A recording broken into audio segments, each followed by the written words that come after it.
Hello guys, नमस्कार। Welcome आप सबका फिर से हमारी ऑर्गेनिक ग्रीन गार्डन चैनल पर। और आप बने हैं मेरे साथ यूट्यूब चैनल पे। साथ में उम्मीद रखता हूं कि आप भी स्वस्थ होंगे, हेल्दी होंगे।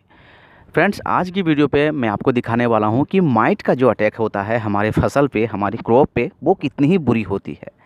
और अभी आप देख सकते हैं हमारे ये ब्रिंजल की जो प्लांट है वो कितनी ही हेल्दी आपको नज़र आ रही होगी।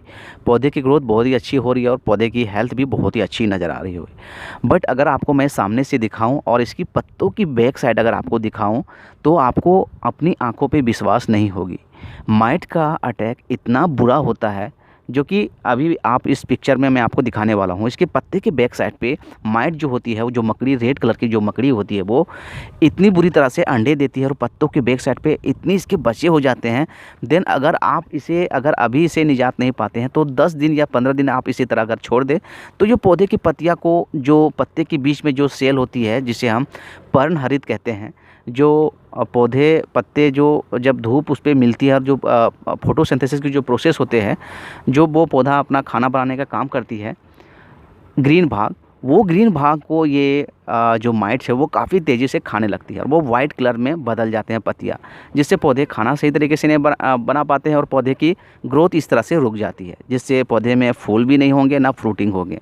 तो आज मैं आपको इस वीडियो पे दिखाने वाला हूँ कि माइट किस तरह से, किस कदर से बुरी तरह से हमारे फसल पे असर करती है, मतलब नुकसान करती है। और आज की वीडियो पे आप देखेंगे कि माइट को हम किस तरह से रोक सकते हैं, इसकी रोकथाम हम किस तरह से कर सकते हैं। चाहे रासायनिक केमिकल से इसका उपाय कर सकते हैं या फिर जैविक तरीके से। तो आज इस वीडियो पे बने रहें, इस वीडियो को स्किप ना करें और मैं आपको दिखाता हूँ। तो चलिए दोस्तों, अभी आप ध्यान से देखें। अभी आप पत्तियाँ पे देख सकते हैं, इसमें कुछ भी आपको नज़र नहीं आ रही होगी, बट मैं आपको कैमरे की जूम करके मैं आपको दिखाने वाला हूँ। जब आप इसे जूम के तरीके से देखेंगे तो आप देख सकते हैं। अभी चलिए मैं आपको दिखाता हूँ। ये आप देख सकते हैं, अभी आप ये देख सकते हैं। आप देखें, आप छोटी छोटी आपको माइट्स नज़र आ रहे होंगे। ये रेड कलर की है, छोटे छोटे आप देख सकते हैं पत्तों के बैक साइड पे कितनी बुरी तरह से पूरी सेल में बैठ गई है। अभी और भी जूम में आपको दिखाता हूँ, यह आपको नज़र आ रही होगी। देख सकते हैं छोटे छोटे बूंदी बूंदी आपको नज़र आ रहे हैं। ये मकड़ी है, ये जो रेड कलर की जो माइट होती है मकड़े, वो छोटे छोटे ये बच्चे अभी आप देख सकते हैं पत्तों के बैक साइड पे बैठ गई है। तथा ये जो पत्तियों की जो रस है वो धीरे धीरे चूसते रहते हैं और पत्तियों की सेल आप देख सकते हैं किस तरह से वाइट आपको नज़र आ रही होगी। पूरी तरह से ये वाइट हो जाती है, मतलब जो पर्णहरित होती है, जो ग्रीन भाग होती है, उसे पूरी तरह से ये खा जाते हैं, जिससे पौधे अपना खुराक सही तरीके से नहीं बना पाएंगे। इससे पौधे में सही तरीके से फ्रूट भी नहीं होगी और ना फ्लावरिंग होगी। देख सकते हैं ये सेल किस तरह से वाइट आपको नज़र आ रहे होंगे। आप इसे अपने नग्न आँखों से नहीं देख सकते हैं, इसे आप देखने के लिए किसी लेंस, जो माइक्रोस्कोप जो वगैरह ये जो यंत्र होती है, उससे आप देख सकते हैं, तभी आपको देख सकते हैं। अभी आप ऐसे देख सकते हैं कि इस तरह से आप देख सकते हैं पत्तों को कितनी ही साफ़ और फ्रेश आपको लग रही है। लेकिन आप किसी लेंस से जब देखेंगे तो पूरी तरह से जो माइट्स होती है छोटे छोटे, वो पूरे पत्तों के बैक साइड पे बैठ जाती है। तो इसका अटैक इस तरह से। दोस्तों, अब सवाल है इसे हम पहचाने कैसे। इसकी कुछ सिम्टम्स है, जैसे पत्तों पे आपको नज़र आएंगे। देख सकते हैं ये छोटे छोटे वाइट आपको नज़र आ रहे होंगे, पत्ते पे बूंदे बूंदे आपको नज़र आ रहे होंगे। तो ये बैक साइड इसका जो माइट का अटैक है वो धीरे धीरे इसके रस चूसने के कारण ये कुछ इस तरह से पत्तों का रंग हो जाता है। देख सकते हैं। चलिए मैं आपको पिक्चर में भी दिखाता हूँ इसके पत्तों की कलर किस तरह से होगी। तो ये धीरे धीरे पूरे पत्ते की जो ग्रीन भाग है वो इस तरह से खा जाएंगे और पौधे की जो विकास है पूरी तरह से रुक जाते हैं। तो इस तरह से लगभग बहुत सारे क्रॉप है, जो फसल है, ये माइट का अटैक होता है। जैसे मिर्च में आप पत्ते आप देख सकते हैं, उसके पत्ते किस तरह से मुड़ गए हैं। उसके पत्ते अक्सर नीचे की ओर मुड़ जाती है। तो ये माइट का कुछ सिम्टम्स है देखने का, जो इसका असर है। तो वो पत्ते के रस चूसते हैं तो अक्सर जो मिर्च के प्लांट की पत्ती जो होती है वो नीचे की ओर मुड़ जाती है। तो ये डिफरेंट फसल पे इसका अलग अलग असर देखा गया है। अब बात करते हैं कि इस माइट का अटैक सबसे ज़्यादा कौन से मौसम में होता है। दोस्तों, इसके लिए एक अनुकूल वातावरण होता है, एक ऐसी इन्वायरमेंट जिनमें ये बहुत ही तेज़ी से बढ़ते हैं। तो इसका जो मौसम है, बहार जो बसंत समय जब स्टार्ट होती है, फरवरी से जब मौसम चेंज होता है, जब अधिक गर्मी बढ़ने लगती है, टेम्परेचर बढ़ने लगती है और वातावरण में जो आर्द्रता होती है, जो नमी होती है, वो कम होती है। मतलब मौसम गर्म और ह्यूमिडिटी लेवल कम हो जाती है। उस समय इसके लिए एक अनुकूल मौसम बन जाता है, एक अच्छी इन्वायरमेंट मिलती है इसको बढ़ने के लिए। उस समय काफ़ी तेज़ी से ये बढ़ते हैं और बहुत ही तेज़ी से ये माइट जो है पत्ते के बैक साइड में उस अंडे देने लगते हैं। और इसका अटैक एक जैसे नॉर्मल माइट जो होते हैं, नॉर्मल जाला जिस तरह से बनाते हैं, कुछ उस तरह से जाले ये पत्तों के बैक साइड पे भी बना देते हैं। उस तरह से जाले पूरे पत्तों में फैल जाते हैं। देन उस पर पूरी जो अंडे के 2 से 3 दिन के बाद इस पर छोटे छोटे ये माइट निकलते हैं और जो पुरानी पत्तियां है उस पर भी इसका अटैक होता है। देन फिर इसकी जो हमारे प्लांट जो उसके ऊपर में जो नए नए जो पत्तियां जो आती है, उसके नए पत्ते पर भी इसका अटैक काफ़ी अधिक होती है।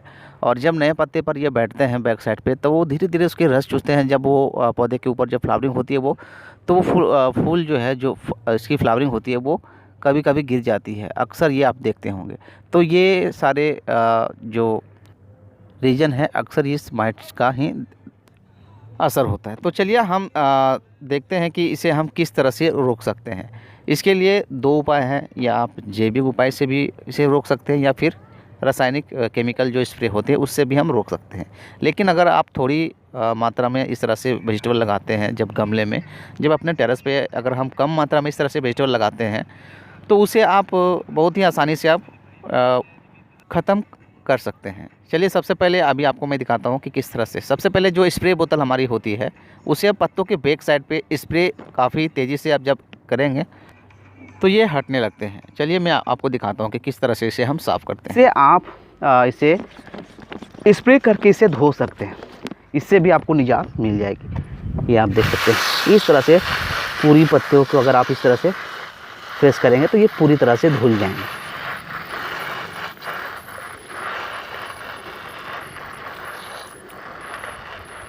ये आप देख सकते हैं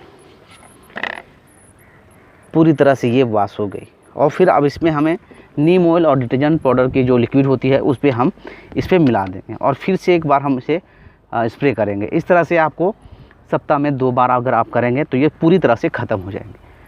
तो नीम ऑयल का लिक्विड बनाने के लिए 1 लीटर पानी में आप लगभग 7 ml आप ले लें 1 लीटर पानी में, और उस पर आप डिटर्जेंट पाउडर की जो लिक्विड आती है आप उसे 1 चम्मच उस पर मिला सकते हैं, या फिर शैम्पू भी आप लगा सकते हैं। इससे जब हम पत्तों पे छिड़काव करेंगे तो वो कीट जो है पत्तों के बैक साइड पे वो बैठ जाएगी। जब ये अंडे जब माइट देते हैं तो वो इसकी अंडे देने की जो कैपेसिटी होती है वो पूरी तरह से ख़त्म होती है। ये आप देख सकते हैं, नीम ऑयल आपको बहुत ही आसानी से आपको गार्डनिंग शॉप में मिल जाएगी, तो आप इसे इस्तेमाल कर सकते हैं। ये बिल्कुल ऑर्गेनिक तरीके हैं। या फिर अगर आप केमिकल में करना चाहते हैं, रासायनिक में यूज करना चाहते हैं, तो आप गार्डनिंग शॉप में जाएँ और वहाँ से आप बता सकते हैं उसे माइट का कुछ दवाई चाहिए। क्योंकि नॉर्मल जो हमारे पास स्प्रे होते हैं, दवाई जो होते हैं जैसे कीट मारने वाले, वो नॉर्मल ये इस माइट पर कोई असर नहीं होता है। क्योंकि इस माइट्स को मारने के लिए एक स्पेशल दवाई आती है जो एक माइटीसाइड के नाम से आते हैं, एक्रीसाइड या फिर माइटीसाइड के नाम से आते हैं। तो वो वहाँ से आपको दे सकते हैं। अगर आप माइट का नाम बताएंगे, ये बीमारी अगर आप बताते हैं, तो वो आपको दे देंगे। लेकिन मेरा सजेस्ट यही होगा कि आप अगर ऑर्गेनिक में जैविक उपाय अगर आप करते हैं तो इससे आप बहुत ही अच्छे से निजात पा सकते हैं। क्योंकि रासायनिक केमिकल जो होती है, जो बहुत सारे ऐसे केमिकल है, जब हम इसे 2-3 बार जब स्प्रे कर देते हैं तो ये उनके ऊपर एक अपने सहनशीलता है, वो अपने आप को ये विकसित कर लेती। कहने का मतलब ये, जब हम केमिकल, रासायनिक केमिकल, जब एक ही कंपनी का एक ही दवाई जब 3-4 बार जब स्प्रे हम अपने ये पौधे पर करते हैं तो वो अपने आप को रेजिस्टेंस कर लेती है। मतलब ये अपने आप को सहने की क्षमता बढ़ा लेती है। इसलिए अगर कोशिश करें दवाई का, अगर आप अलग अलग दवाई का स्प्रे करेंगे तो आप इससे निजात पा सकते हैं। बट ऑर्गेनिक में ये आपके लिए बहुत ही अच्छी है नीम ऑयल। अगर आप नीम ऑयल का स्प्रे हर 10 या 12 दिन के अंतर पे आप करते हैं, अंतराल में करते हैं, तो ये रोग करीब करीब आप बहुत ही आसानी से निजात पा सकते हैं। एक और हमारे पास मित्र फफूंद है जिसका स्प्रे करने से आपको बहुत ही अच्छी आपको रिजल्ट मिलेगी।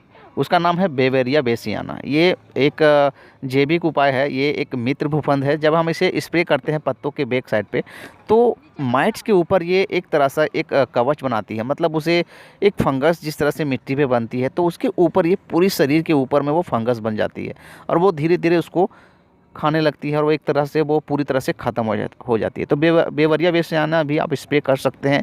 ये आप मिट्टी में भी इस्तेमाल कर सकते हैं या फिर पौधे में ऊपर में भी स्प्रे कर सकते हैं। तो इसका बहुत ही अच्छे रिजल्ट देखने को हमें मिलते हैं। बट अगर आप कम मात्रा में इस तरह से गार्डनिंग आप अपने टेरेस के ऊपर करते हैं और इस तरह से माइट का असर आपको देखने को मिलते हैं, तो आप नीम ऑयल का स्प्रे करेंगे तो आपको बहुत ही आसानी से आपको ये इससे निजात मिल सकते हैं। लेकिन आपको ध्यान रहे, इसके मौसम जब शुरुआत होती है फरवरी से मार्च से इसका मौसम स्टार्ट हो जाती है। इस समय मीलीबग और ये सारी माइट्स का अटैक काफ़ी तेज़ी से बढ़ती है। जैसे ही गर्म मौसम होने लगती है, आर्द्रता जो मौसम में जो ह्यूमिडिटी कम होने लगती है, तो इस समय काफ़ी ये मिलीबग का भी अटैक होता है और इस तरह से माइट्स कितने तरह के होते हैं हम जैसे जानते हैं। जैसे वाइट भी है, पीले भी हैं और ये रेड है और बहुत सारे माइट है। लेकिन पीला माइट और रेड माइट का काफ़ी अटैक होता है मिर्च पे, ये ब्रिंजल पे और ये हमारे पास टमाटो के ऊपर। तो ध्यान रहे, आप ये तरीके अगर आप इस्तेमाल करते हैं तो आपके पौधे की रिज़ल्ट अच्छी देखने को मिलेगी। मैं अक्सर स्प्रे बोतल के माध्यम से ही मैं इस पत्तों के बैक साइड पे थ्रो करता हूँ पानी से, जो वो धुल जाती है। फिर मैं इसे नीम ऑयल का भी स्प्रे करने वाला हूँ। तो अभी आप देख सकते हैं अपने वेजिटेबल अगर आप अपने टेरेस में लगाए हैं तो इसकी पत्तों के बैक साइड पे अगर आप ध्यान से देखेंगे तो आपको नज़र आएंगे ये। आई होप कि जो मैं आपको एक्सप्लेन करने की कोशिश करी है आपको अच्छी लगी होगी। दोस्तों, अगर ये वीडियो आपको पसंद आए तो इस वीडियो को लाइक, शेयर और चैनल को सब्सक्राइब करना ना भूलें। चलिए दोस्तों, मिलते हैं अगले वीडियो पे किसी नई इन्फॉर्मेशन के साथ। तब तक के लिए good bye and see you and take care.